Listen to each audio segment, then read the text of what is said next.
bersama Ustazah Mutiara Hati. Nah, hari ini kita mau ngobrol apa ya? Sebelum kita mulai, jangan lupa like, subscribe, komen, dan share sebanyak-banyaknya. Apa yang akan kita bahas dalam obrolan kita kali ini? Pandemi COVID-19 ini sudah berjalan cukup lama dan menimbulkan efek yang sangat luar biasa di dalam sektor ekonomi, kesehatan, dan juga tidak kalah ketinggalan yaitu pendidikan, termasuk pendidikan di seluruh dunia, termasuk di Indonesia. Di dalam pendidikan itu kita membutuhkan sesuatu yang baru. Kalau di SD, SMP, SMA, bahkan mahasiswa itu mereka sudah terbiasa menggunakan gadget ya. Jadi ketika ada pembelajaran jarak jauh atau yang disebut dengan daring learning itu mereka sudah terbiasa dan bisa dilaksanakan dengan baik ya. Tapi bagaimana pendidikan secara daring learning ini di pendidikan anak usia dini? Padahal anak usia dini itu seperti kita sudah ketahui anak usia 0 sampai 6 tahun di mana tahap perkembangannya ini sedang berkembang sangat pesat sebagai usia golden age. Di sini kita sudah hadir dua narasumber dari Ustazah Paulite Mutiara Hati selaku ustazah yang mendampingi pembelajaran anak-anak dalam pembelajaran daring. Ada Ustazah Fitri. Assalamualaikum Ustazah Fitri. Waalaikumsalam. Apa kabar Ustazah? Alhamdulillah sehat. Alhamdulillah. Kemudian ada juga Ustazah Desi. Ustazah Desi, apa kabar Ustazah Desi? Alhamdulillah baik setelah ini. Alhamdulillah alamin ya. Dalam kondisi pandemi seperti saat ini, semoga Ustazah diberi kesehatan. Tentu ya, di Paulite Mutiara Hati itu kita mengalami dampak yang sangat luar biasa terhadap pembelajaran di anak usia dini. Kalau di Paulite Mutiara Hati sendiri seperti apa Ustazah Desi? Yang mau dijawab? Ya, terima kasih Ustazah Nindi. Bismillahirrahmanirrahim. Jadi memang kondisi ini menjadi PR yang begitu besar ya bagi kita, terutama di dunia pendidikan. Mau tidak mau kita harus kreatif dan inovatif dalam mengembangkan pembelajaran. Tapi yang perlu kita ketahui ya bahwa kondisi pandemi ini merupakan qadarullah-nya Allah gitu ya. Jadi virus ini merupakan tentaranya Allah yang mungkin gitu ya, mungkin kita saat ini belum tahu manfaatnya seperti apa, tapi kita harus meyakini sebagai seorang muslim bahwa kondisi ini adalah kondisi yang terbaik menurut Allah. Nah, pandemi ini menjadikan kita guru harus berpikir kreatif dan inovatif dalam mengembangkan pendidikan. Tapi yang lebih terpenting, kita juga harus bahagia, terutama anak-anak kita. Betul sekali. Bahagia ya kuncinya. Iya. Memang ya sebagai guru itu kita harus tetap bahagia dan bersyukur karena tetap pandemi ini ada sisi positif dan sisi negatifnya. Seperti itu. Ustazah Fitri bagaimana? Ya. Jadi betul sekali apa yang disampaikan oleh Ustazah Desi gitu ya. Jadi pernak-pernik PJJ memang seperti itu gitu ya.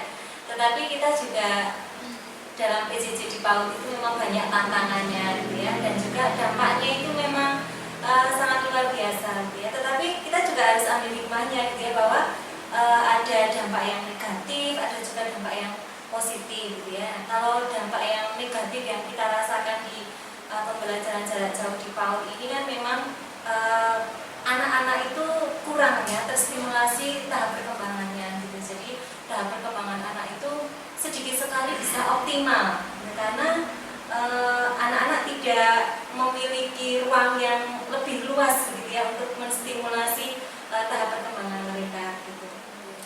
Dan ini juga menjadi sisi positif sebenarnya ketika orang tua itu benar-benar bisa merespon gitu ya. Jadi orang tua yang di rumah ketika pembelajaran jarak jauh itu wali murid itu lebih respon terhadap kemampuan anak begitu, sehingga ada sebuah timbal balik begitu ya antara guru atau ustazah dengan orang tua, di mana guru memerlukan sebuah informasi dari orang tua terhadap perkembangan yang terjadi di di rumah ya, tahap perkembangan anak-anak yang terjadi di rumah. Sedangkan orang tua perlu untuk mendapatkan suntikan ilmu, suntikan motivasi gitu ya dari ustazah, sehingga kita itu saling bersinergi gitu ya, sehingga berjalan dengan baik pembelajaran ya.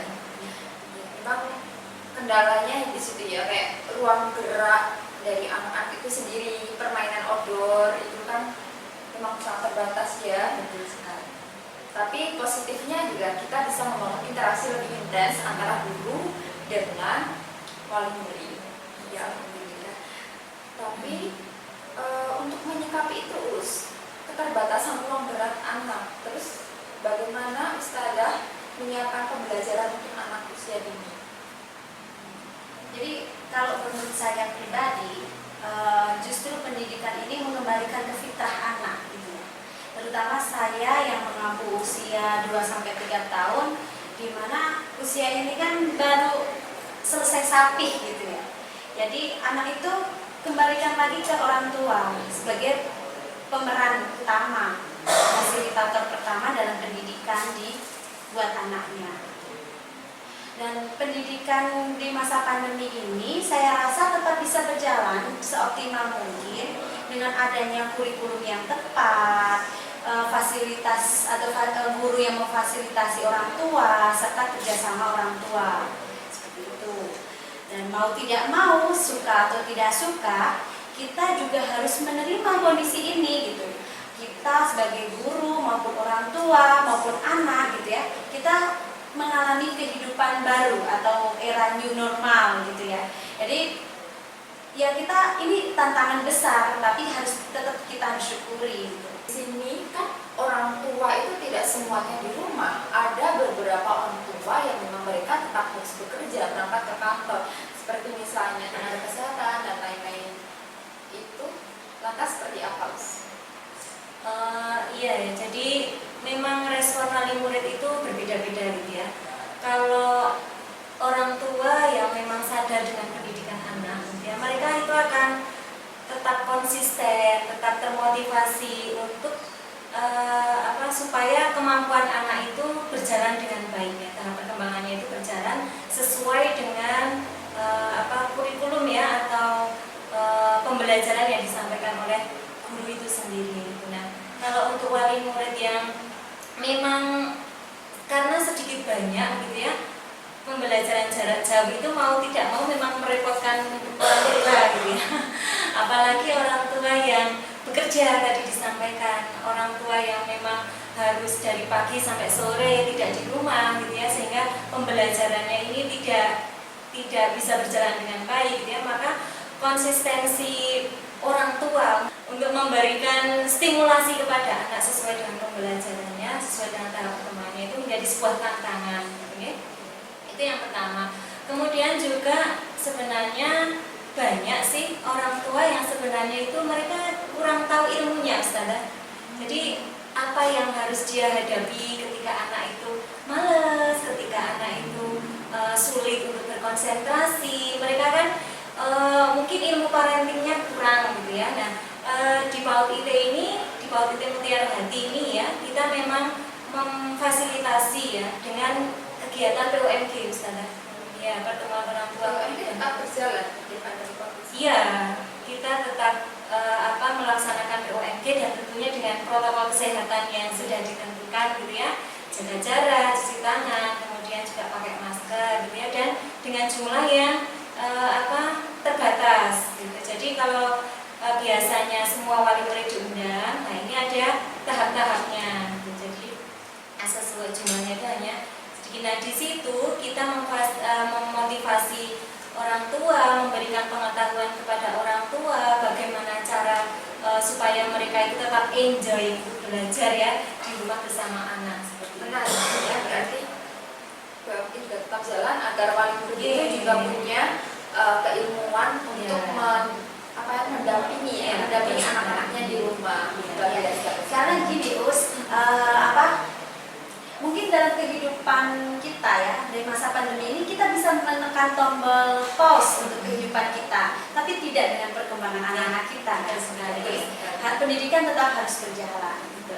Jadi memang orang tua bukan repot ya, tapi memang harus membangun kerjasama. Iya. Ada atau tidak adanya pandemi ini tetap mutlak kerjasama. Harusnya seperti itu. Ya. Cara agar tahap perkembangan anak itu dapat terstimulasi dengan baik. Padahal kan kita jarak jauh, kita tidak bisa mengontrol secara langsung, melihat secara langsung bagaimana perkembangan anak.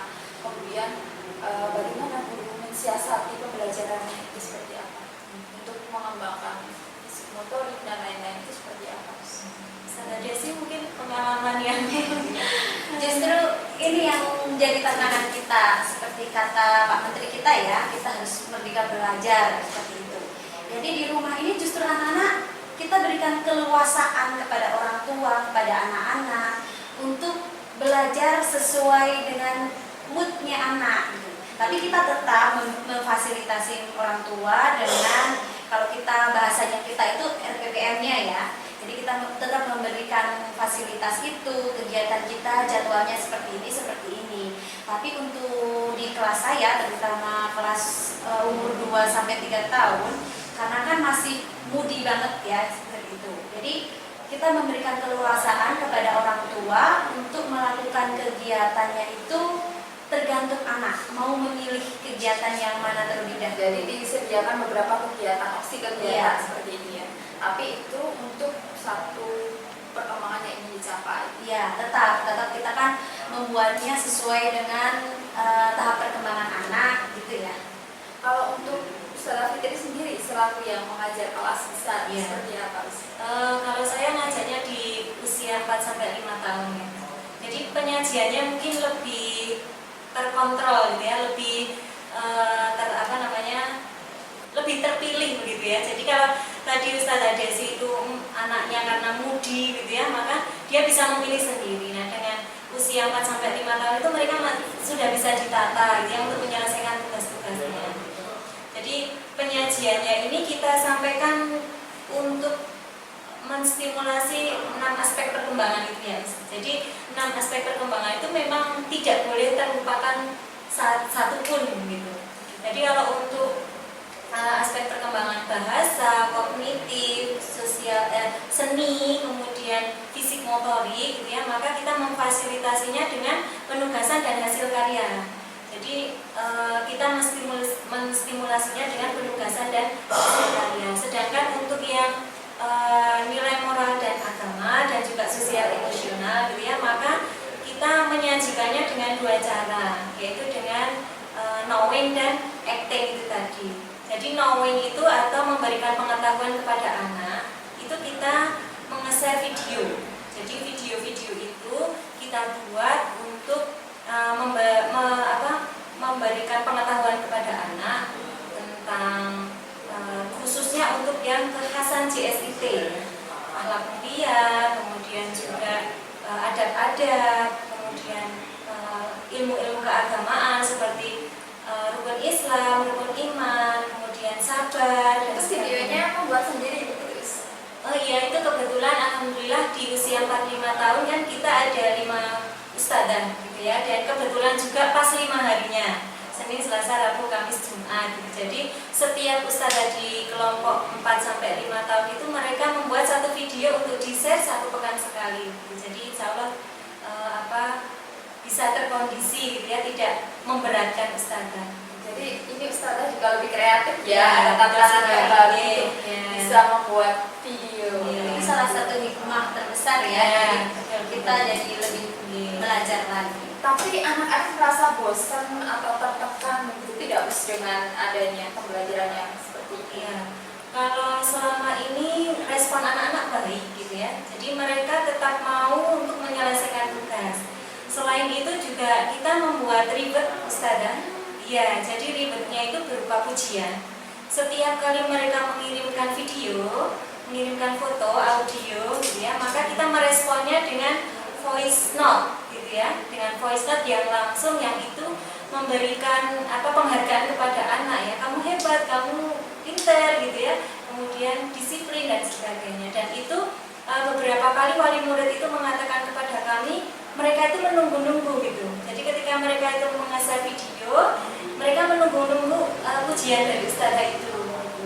Kemudian kita juga memberikan reward berupa simbol. Misalnya di grup WA itu ya, kita beri simbol misalnya yang sudah mengerjakan qiraat nanti dapat bintang, atau yang tahfidz nanti dapat piala, seperti itu ya. Nah, di situ juga anak-anak biasanya bisa melihat gitu, oh aku ternyata masih kosong gitu kan. Mereka punya keinginan untuk betul sekali, ingin memotivasi diri gitu ya untuk melaksanakannya seperti itu. Nah, kalau kita ketahui ya, JSIT Jaringan Sekolah Islam Terpadu Indonesia itu menjadi sekolahan yang memang favorit ya, dicari oleh banyak orang tua.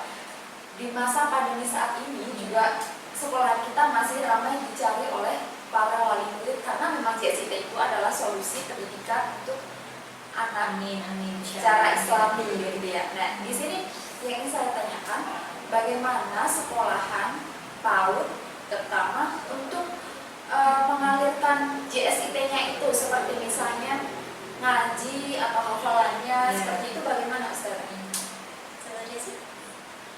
Ya, jadi untuk usia 2-3 tahun kita lebih menciptakan rasa suka gitu ya, rasa suka terlebih dahulu ke anak-anak. Kita tidak terlalu mentargetkan terlalu muluk-muluk untuk anak sudah bisa mengenal huruf hijaiyah gitu atau hafal ayat ini, tidak. Tapi kita lebih ke menumbuhkan rasa cintanya, karena bagi saya pribadi gitu ya, ada masa anak itu pintar gitu. Yang penting itu adalah menumbuhkan kecintaan akan ilmu. Jadi seperti ngaji, ya kita dengan cara bersenandung, mengenal huruf hijaiyahnya dengan cara bersenandung seperti itu.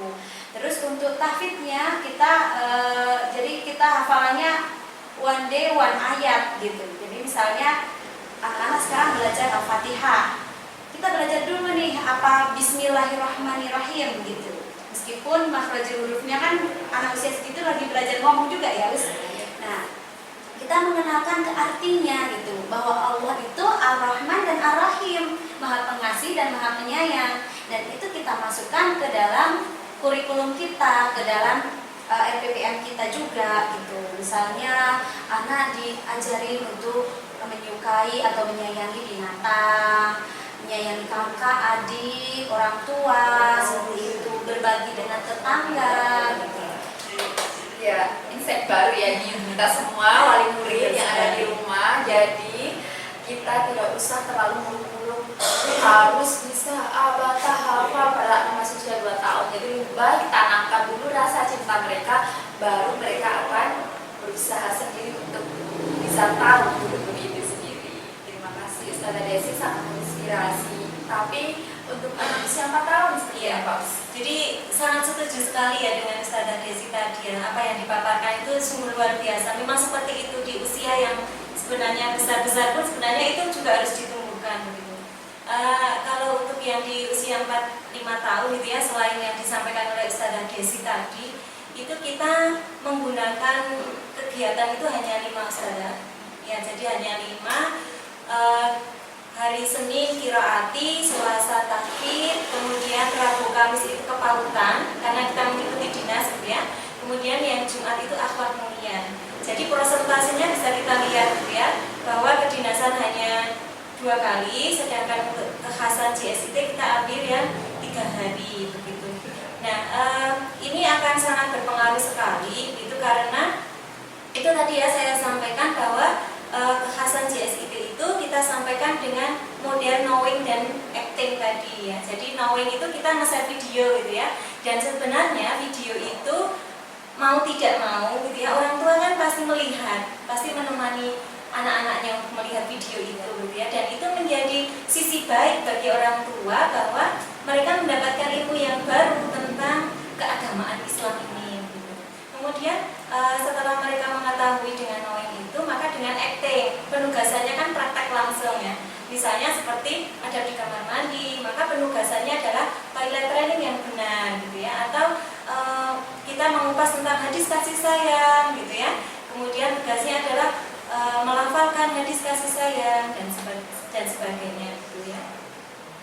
Kemudian untuk qiraati dan tahfidz juga sama sebenarnya. Qiraati dan tahfidz kita mesti ya selalu nge-share video. Kalau untuk qiraati itu memang ada tahap-tahapnya yang itu memang tidak boleh terlewat gitu ya. Kadang ada ya orang tua yang pengen anaknya cepat bisa, pengen anaknya cepat biar langsung gitu ya, maka mereka tidak mengikuti tahap-tahapnya. Maka ini menjadi sebuah tantangan bagi kita bagaimana kita membelajarkan qiraat yang benar kepada anak.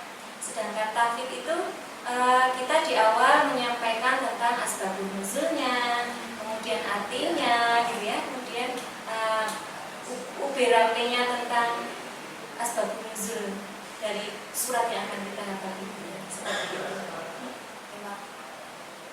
Memang pendidikan Al-Quran itu yang sangat krusial di dalam JSIT itu ya, Iya, memang harus kita utamakan, dan anak-anak itu ada masanya ya. Iya. Ada masa anak memang dia belum tertarik, tapi ketika kita ajarkan mereka, kemudian kita dekatkan mereka, kita buat mereka agar cinta dengan Al-Quran, maka seperti yang sudah Fitri sudah susun seperti itu tadi, maka anak akan dengan mudah ya mereka mau mengikuti semua pembelajaran qiraati maupun hafalan tahfidznya.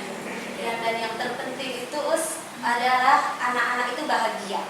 Selain bahagia, orang tua juga tidak terbebani.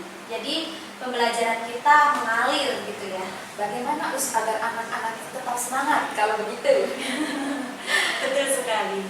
Bagaimana? Kalau anak-anak kan tetap ada lesnya, jadi biar tetap semangat, tetap bahagia, orang tua juga merasa tidak terbebani. Jadi kalau di kita ya, di PAUD kita tetap mengikuti anjuran pemerintah dengan pembelajaran ini secara daring, luring, dan juga home visit. Jadi ketika semangat anak-anak sudah mulai menurun ketika daring gitu ya, kita juga melakukan dengan luring gitu. Orang tua datang ke sekolah, kita memberikan istilahnya training terbatas gitu untuk orang tua bisa menjadi fasilitator di rumah membersamai belajar anak. Dan kan kadang ini yang jadi masalah itu anak-anak itu sudah kangen sekolah gitu.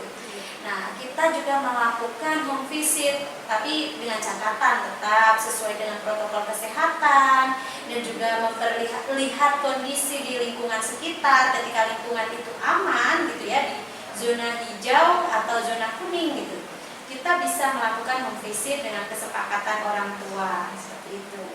Dan ini ternyata bisa menjadi charger sendiri bagi anak untuk mengobati rasa rindu belajar bersama ustadzahnya dengan tatap muka seperti itu. Alhamdulillah ya, luar biasa sekali pembicaraan kita hari ini, obrolan kita hari ini sangat menginspirasi, dan semoga semua wali murid dan guru-guru yang ada di rumah, anak-anak tetap selalu semangat, sehat selalu, dan jangan terpuruk oleh kondisi ini karena setiap kesulitan itu pasti akan ada kemudahan, dan Allah itu menyediakan dua kemudahan dalam setiap satu kesulitan. Jadi insya Allah ya Ulus, kita pasti bisa melaluinya dengan baik. Kita harus optimis. Terakhir nih, closing statement dari Ustadzah Desi dan Ustadzah Fitri. Untuk siapa dulu? Kalau closing statement dari saya bahwa pendidikan itu adalah tanggung jawab bersama. Kita tidak bisa menyerahkan pendidikan ini ke pihak sekolah saja ya, tapi juga harus kerjasama antara orang tua dan pihak sekolah. Jadi untuk menghasilkan pendidikan yang optimal di masa pandemi ini, kita harus gotong royong gitu. Orang tua juga antusias, kita juga antusias dengan menyiapkan kurikulum sedemikian rupa. Kalau istilahnya ini kurikulum luar biasa di masa pandemi seperti itu. Kalau Ustadzah Fitri sendiri seperti apa? Ya tentu saja harapan kita gitu ya Gus, bahwa semoga pandemi ini cepat berlalu, kemudian kita bisa melakukan aktivitas yang seperti biasanya gitu ya. Dan untuk kita guru, kita harus tetap bersemangat gitu ya, walaupun keadaannya seperti apa, kita harus mencari banyak solusi untuk bagaimana kita bisa memberikan yang terbaik untuk anak-anak kita gitu ya, walaupun mungkin kita sendiri berkendala gitu ya, tetapi insya Allah ketika kita berkendala itu menjadi sebuah tantangan bagi kita ya, supaya kita itu menjadi lebih dari apa yang sebenarnya bisa kita yang kita bisa ya. Dan untuk orang tua gitu ya, saya sampaikan tentang sebuah hadis yang diriwayatkan oleh Al-Hakim gitu ya. Tiada suatu pemberian yang lebih utama dari orang tua kepada anaknya selain pendidikan yang baik. Ya, ini insya Allah menjadi motivasi bagi orang tua gitu ya, untuk tetap senantiasa bersemangat melakukan pembelajaran jarak jauh ini gitu ya. Itu bukan untuk siapapun gitu ya, tetapi insya Allah kita bersama-sama untuk menstimulasi anak sesuai dengan tahap perkembangannya, sehingga tahap perkembangannya itu berkembang dengan optimal, anak-anak juga bisa mendapatkan haknya sesuai dengan apa yang menjadi jalur pendidikan yang harus dia terima, seperti itu. Dan yang penting kita sebagai guru, wali murid juga ya, karena anak kita juga sama-sama dari betul. harus bahagia dulu gitu melakukan kegiatan daring ini, biar kita juga tidak merasa terbebani, bahwa harus yakin bahwa ini tuh kondisi yang paling bagus bagi saat ini. Ya, karena memang betul ya Us, sesuatu yang terlihat buruk menurut kita belum tentu buruk menurut Allah ya, karena setelah hujan yang sangat lebat, sangat deras pun akan hadir pelangi yang sangat cerah ceria. Ya. Seperti kopi ya, kopi kita hari ini. Kalau kopi itu kan pahit, tapi dibalik kepahitannya itu tetap saja banyak yang menyukainya. Insya Allah ya Bu, semoga pandemi ini tetap segera berlalu dan kita tetap sehat, teman-teman di rumah tetap sehat, guru dan semua wali murid juga tetap sehat, tetap semangat, tetap bahagia. Mungkin itu saja dari kami. Semoga obrolan kita hari ini bisa menginspirasi untuk semuanya, bermanfaat untuk semuanya, dan diambil hikmahnya. Sekian dari saya selaku pembawa acara. Mohon maaf apabila ada kesalahan kata dan ucapan. Terima kasih. Alhamdulillah. Bila